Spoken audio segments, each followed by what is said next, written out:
Good afternoon students. हमने machine chapter शुरू करना था, कल थोड़ा सा इसका डेफिनेशन की थी हमने, तो दोबारा मैं इसी से शुरू कर रहा हूँ। तो हमने एक सिंपल सी डेफिनेशन बनाई थी मशीन की।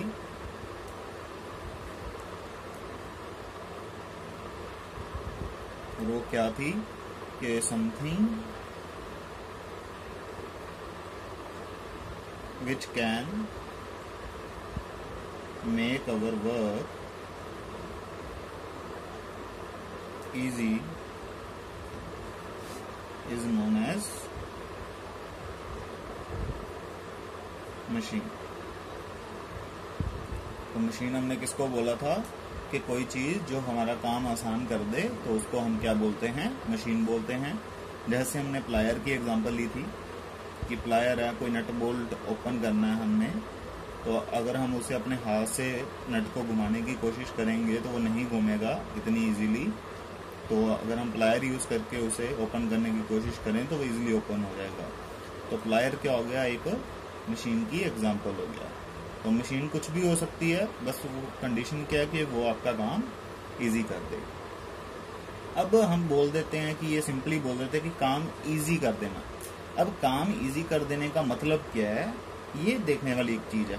तो इसीलिए हमने मशीन को थोड़ा सा और अच्छे से डिफाइन करने के लिए एक चीज सोची कि पहले ये देखते हैं कि मशीन क्या क्या करती है, कि मशीन क्या करती है। सबसे पहले ये देखते हैं कि फंक्शंस क्या है मशीन के, और फिर हमें पता लगेगा कि मशीन की डेफिनेशन क्या बन सकती है। तो मान लो पहला फंक्शन क्या, फॉर एग्जांपल मान लो एक कार है और उसका टायर पंचर हो गया और आपने टायर बदलना है। तो ऑब्वियसली टायर बदलने के लिए कार को उठाना पड़ेगा। ऑब्वियसली इसका वेट है, मान लो अगर 100 kg की भी कार हुई तो 1000 न्यूटन की फोर्स होगी इस पे। तो इसका मतलब इतनी फोर्स हमें ऊपर लगानी पड़ेगी ताकि ये ऊपर लिफ्ट कर लें हम और टायर को बदला जा सके। पर इतनी फोर्स लगाना हमारे लिए मुश्किल है, तो हमने क्या बना लिया, जैक। क्या बना लिया, जैक, जो कि कार में होता है। तो हमने जब जैक को रखा यहाँ पे और उसके हैंडल को घुमाया जैक के, तो ये कार क्या होगी, ऊपर को अपने आप लिफ्ट होगी। अब आपको घुमाने में तो थोड़ी सी फोर्स लगी, तो इसका मतलब आपने लेस फोर्स लगाई, पर उसके बदले में जैक ने क्या कर दिया, आपकी फोर्स को इंक्रीज कर दिया। और क्योंकि कार को उठाने के लिए तो 1000 न्यूटन ही चाहिए और आपने सारी 10 न्यूटन लगाई है, तो जैक ने क्या किया, 10 न्यूटन से 1000 न्यूटन कर दिया फोर्स को और कार को ऊपर लिफ्ट कर दिया। तो इसका मतलब जैक ने हमारा काम इजी कर दिया। तो जैक एक क्या हो गया, मशीन हो गया। जैक क्या हो गया, एक मशीन हो गया। और उसने किया क्या, हमारी फोर्स को मल्टीप्लाई कर दिया। क्या कर दिया, फोर्स को मल्टीप्लाई कर दिया। अगर आप देखो यहाँ पे 10 था, यहाँ पे 1000 है, तो 100 टाइम्स बढ़ा दिया। तो इसका मतलब जो मशीन होती है हम उसे बोल सकते हैं कि वो एक फोर्स मल्टीप्लायर है। मशीन क्या होती है, फोर्स मल्टीप्लायर होती है, क्योंकि ये फोर्स को मल्टीप्लाई कर देती है और बढ़ा देती है, इंक्रीज कर देती है।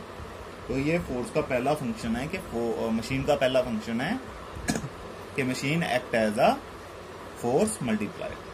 तो आई थिंक फर्स्ट पॉइंट आपको क्लियर होगा।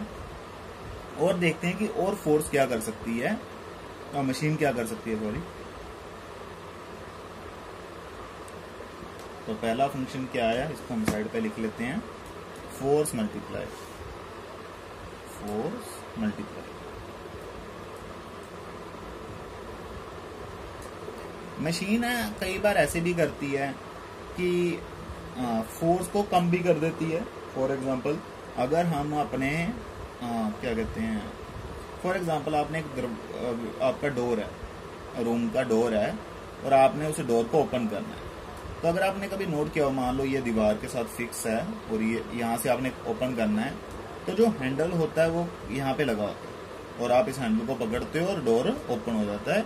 आपने कभी ये सोचा कि हमने हैंडल यहाँ पे क्यों नहीं लगाया, है ना, हमने यहाँ पे ही क्यों हैंडल लगाया है? ऐसा क्यों किया है, क्योंकि यहाँ पे अगर हम फोर्स लगाएंगे तो वो फोर्स हमें कम लगानी पड़ेगी as compare to this point. तो इसका मतलब हमने पॉइंट शिफ्ट किया है, हमने एक ऐसा पॉइंट ढूंढ लिया है जहां पे हम एक कन्वीनियंट पॉइंट ढूंढ लिया जहां पे लेस फोर्स लगा के भी हम गेट को ओपन कर सकेंगे। तो आई होप ये आपको समझ आया होगा कि हमने क्या किया। मशीन यहाँ पे भी एक क्या हो गया मशीन का कि इन changing the point of application, तो हमने क्या चेंज कर दिया, पॉइंट ऑफ एप्लीकेशन। अगर आपको याद हो हमने फर्स्ट चैप्टर में यही तो पढ़ा था ना, जो अब टर्निंग मूवमेंट ऑफ फोर्स पढ़ा था कि हम डिस्टेंस ज्यादा बढ़ा देंगे तो हमें फोर्स कम लगानी पड़ेगी। तो पॉइंट ऑफ एप्लीकेशन चेंज कर दिया और कहां पे, कन्वीनियंट पॉइंट पे ले गए। क्या किया, एक कन्वीनियंट पॉइंट पे ले गए। सेम हम जब साइकिल चलाते हैं तो साइकिल कुछ ऐसा है,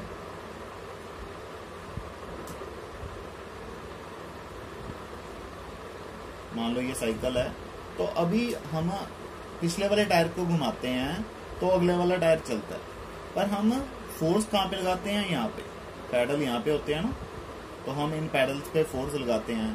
तो पैडल्स हमने यहाँ घुमाना तो इसको था, पर यानी कि पैडल तो यहाँ पे भी लगाए जा सकते थे इसका मतलब, पर हमने पैडल आगे लगाए हैं जहाँ पे हम बैठ सकें और हमारे लेग्स एक कन्वीनियंट पोजीशन ढूंढ ली हमने जहाँ पे हम पैडल्स को घुमा इसी को ही रहे हैं एक्चुअली तो पर उसे डायरेक्टली ना घुमा के किसी और पॉइंट पे फोर्स लगा रहे हैं और उसे चैन से हमने बांध रखा है और जिसके कारण वो घूमता है।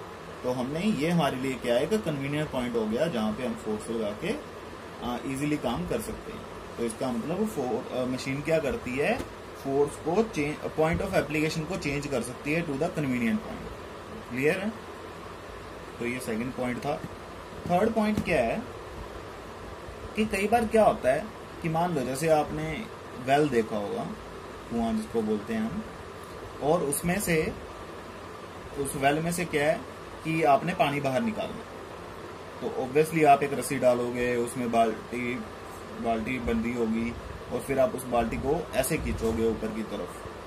तो देखो आप अर्थ से नीचे खींच रही है और आपको इसे ऊपर खींचना पड़ रहा है, तो बहुत ज्यादा फोर्स लगानी पड़ेगी और ऊपर से इसमें पानी भी है। तो हमने क्या किया, यहाँ पे एक व्हील लगा दिया और आप अब ऊपर खींचने की बजाय नीचे खींच रहे हो, है ना, ऐसे खींच रहे हो ना, नीचे ऊपर खींचने की बजाय नीचे खींच रहे हो। तो इसमें हुआ क्या, अब देखो फोर्स तो उतनी ही लगानी पड़ रही है ना, क्योंकि अर्थ तो उतनी फोर्स से ही खींच रही है। मान लो 100 न्यूटन से खींच रही थी तो 100 न्यूटन ऊपर लगानी पड़नी थी, पर अब 100 न्यूटन नीचे लगानी पड़ेगी। तो अब आप कहोगे सर फायदा क्या हुआ? फायदा ये हुआ कि नीचे खींचना आसान है एज कम्पेयर टू ऊपर खींचने के। और ये आप सोच सकते हो क्योंकि हमारा जो पर्सन खींच रहा होगा, मान लो कोई पर्सन है और इस रस्सी को खींच रहा है ऐसे, तो वो उसकी जो खुद की बॉडी का वेट है वो भी तो नीचे ही लग रहा होगा। इसका मतलब वो खींच के रख सकता है, पकड़ के रख सकता है उस रस्सी को और आसानी से खींच सकता है। पर यहाँ पे क्या है, उसे सारे का सारा जोर खुद को ही लगाना पड़ेगा अपने हाथ से ऐसे ऊपर की तरफ। पर यहाँ पे अर्थ की फोर्स भी उसे सपोर्ट कर देगी, तो फोर्स तो 100 न्यूटन ही लगेगी, पर उसे थोड़ी सी हेल्प मिल जाएगी खुद के वेट के कारण। तो इसका मतलब जो मशीन है, अब मशीन कौन हुआ, ये व्हील, और इसने किया क्या है, सिर्फ डायरेक्शन चेंज कर दी। फोर्स तो उतनी ही लगानी पड़ रही है, अगर 100 न्यूटन चाहिए थी। जैक वाले केस में क्या था, 1000 न्यूटन फोर्स चाहिए थी और हमने सिर्फ 10 न्यूटन फोर्स अप्लाई की थी और उसने फोर्स को मल्टीप्लाई कर दिया था। यहाँ पे क्या है, अगर 100 ही चाहिए तो 100 ही लगानी पड़ रही है, पर हमने डायरेक्शन डिफरेंट करके थोड़ा सा काम को इजी, तो हमने थोड़ा सा काम को इजी कर लिया। तो इसका मतलब मशीन क्या करती है, इन changing the direction of effort. यहाँ पे एफर्ट लिखा हुआ है, एफर्ट मतलब जो हम करेंगे, ठीक है, जो काम हम करेंगे उसे एफर्ट बोलते हैं। तो ये तीसरा फंक्शन हो गया कि चेंजिंग द डायरेक्शन। और फोर्थ क्या है, लास्ट, कि वो क्या करता है, मान लो आपने कभी सीजर को ध्यान से देखा हो, तो सीजर कुछ ऐसी होती है और मान लो आपने एक पेज को कट करना है। अब पेज को आप फाड़ भी सकते हो हाथ से, पर सीजर क्या करती है, हमारे काम को आसान कर देती है ना, हमने कपड़ा काटना है, कुछ भी काटना है। पर अगर आप ध्यान से देखो कि जब आप उसे अपनी फिंगर्स में रख के ऐसे कट करोगे तो आप सिर्फ इतना डिस्टेंस मूव करोगे, मतलब इतनी लेंथ, सिर्फ इतनी लेंथ मूव करोगे। आपके इतनी लेंथ मूव करने से कागज कितना कट जाएगा। देखो ये लेंथ हमेशा बड़ी होती है ना सीजर की, इस वाली लेंथ से, तो इसका मतलब आपने तो कम डिस्टेंस मूव किया पर आपका कागज ज्यादा कट गया। आप थोड़ा सा मूव करते हो कागज ज्यादा कट जाता है, थोड़ा सा मूव करते हो कागज ज्यादा कट जाता है। तो इसका मतलब क्या हुआ, आपके काम की स्पीड बढ़ जाएगी, है ना, आपका काम जल्दी होने लग जाएगा। अगर मान लो ये सीजर दोनों तरफ बराबर होती तो कागज कम कटता, अगर हमने ये वाले थोड़े से ज्यादा बड़े कर दिए तो कागज ज्यादा कटेगा।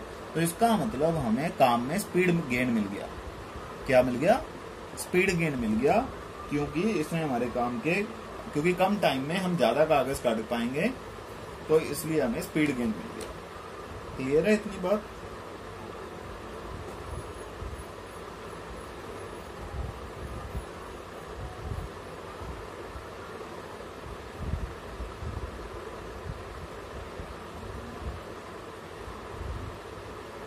तो अगर आप देखो जिस पे आप एफर्ट लगा रहे हो वो कम डिस्टेंस मूव कर रहा है, पर जो लोड है आपका वो ज्यादा डिस्टेंस मूव कर रहा है। तो इसका मतलब क्या हुआ कि आपको स्पीड गेन मिल जाएगी। तो अब जाने की फोर्स चार चीजें करती है। आपकी फोर्स को मल्टीप्लाई करती है, कर सकती है, फोर्स को मल्टीप्लाई कर सकती है, स्पीड गेन कर सकती है काम में, पॉइंट ऑफ एप्लीकेशन को चेंज कर सकती है, पॉइंट ऑफ एप्लीकेशन को चेंज कर सकती है, एंड और क्या कर सकती है, आपके डायरेक्शन ऑफ एफर्ट को चेंज कर सकती है, डायरेक्शन ऑफ एफर्ट को चेंज कर सकती है। तो ये चार चीजें करती है मशीन। तो इसका मतलब मशीन को डिफाइन कैसे कर सकते हैं हम, अच्छी डेफिनेशन क्या दे सकते हैं कि अ machine is a device, a machine is a device which can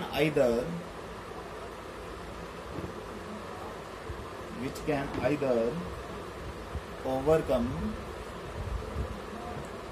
a large resistive force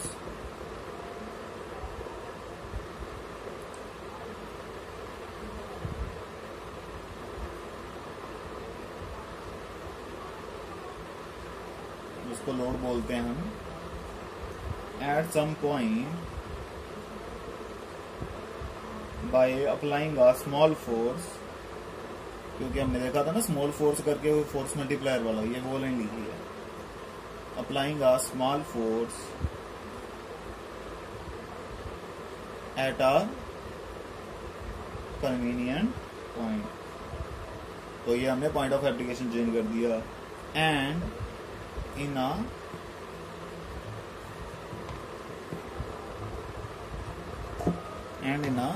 desired direction, in a desired direction, or by which we can, मतलब चारों पॉइंट्स को इकट्ठा कर दिया अगर आप ध्यान से पढ़ोगे, obtain a gain in speed। तो आई होप आपको ये क्लियर होगा कि मशीन क्या कुछ कर सकती है।